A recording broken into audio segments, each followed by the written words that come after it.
அமைதியா என்ன அப்படிதான் 2 பேரும் பேசிட்டு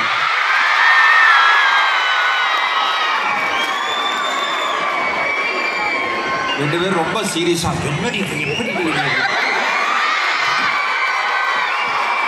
அமைதியா இருப்பில்லைங்களா? பாலிமர் நல்லா வச்சுங்க நண்பா.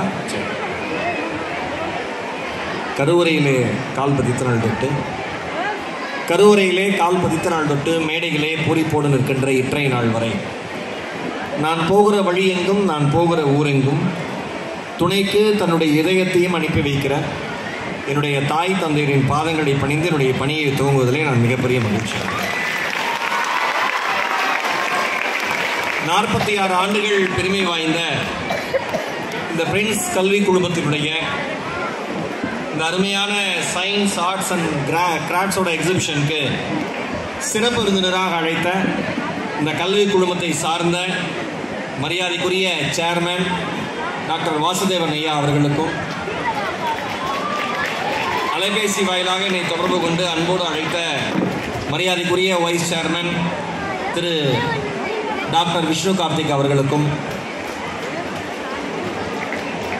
வைஸ் சேர்மன் பிரசன்ன வெங்கடேஷ் அவர்களுக்கும், மேடையில் அமர்ந்திருக்கிற தருமன் அவர்களுக்கும், சிவபிரகாசம் அவர்களுக்கும், இந்த நிகழ்விற்கு நான் வருவதற்கு காரணமாக இருந்த மரியாதைக்குரிய எங்களுடைய மதிப்புக்குரிய ஐயா கல்யாணமாலை மோகன் அவர்களுக்கும் இந்த இனிமையான மாலை நேரத்திலே என் நன்றி கலந்த வணக்கங்களை சொல்ல கடமைப்பட்டிருக்கேன். எல்லாரும் எப்படி இருக்கீங்க?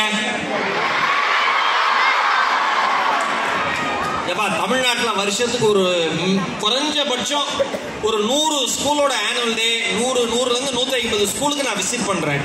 ஆனா இந்த அளவுக்கு எனர்ஜியான ஸ்டூடெண்ட்ஸை நான் எங்கேயுமே பார்த்ததே கிடையாது. எல்லா ஸ்கூல்ல எனர்ஜி இருப்பாங்க, ஆனா இப்படி ஒரு அரங்கு நிறைந்த காட்சியா எனக்கு விஷ்ணு கார்த்திக் கால் பண்ணிட்டே இருக்காரு. சார் கிளம்பிட்டீங்களா, வந்துருவீங்களா? எனக்கு ஒரு சந்தேகம், 4 மணிக்கு ஆனுவல் டே போட்டிருக்காங்களே, வெயில் பட்டையை கிளப்புது, எப்படி சாத்தியமா இருக்கும்? நீங்க பார்த்தா அவ்வளோ அழகா ஏற்பாடு பண்ணியிருக்காங்க.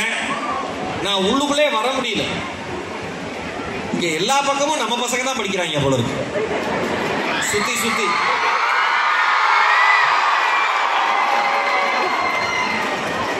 நான் கார்ல வரப்ப இந்த ஸ்ட்ரீட்டுக்குள்ள வரேன், உள்ளுக்குள்ள யார் இருக்கான்னு தெரியல.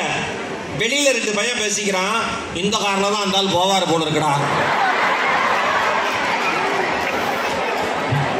பசங்க குசும்பு இருக்கே, சாதாரண குசும்பு இல்லை. உடனே இன்னொரு பையன் சொல்றான், இருக்கும். அதாவது இந்த 12th முடிக்கிற வரைக்கும் இருக்கிற வாழ்க்கை இருக்கு பாருங்களேன், அதை விட ஒரு அற்புதமான வாழ்க்கை வேற எதுவுமே கிடையாது. அது நீங்க காலேஜ்லாம் போனதுக்கு அப்புறம் தான் தெரியும்.